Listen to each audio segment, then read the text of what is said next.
Got here 2004 Expedition 4.6 liter. It's making a crazy rattling noise. Not sure if it's a timing chain or it could be a lifter, a rod. If you guys have any idea, appreciate your help. Let me start it up, show you guys what it sounds like.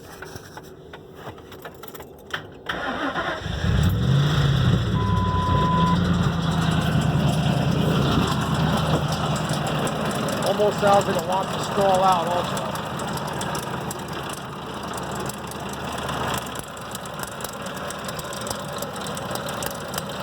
Idle like this, and then it was stalling out and starting back up, almost dying out.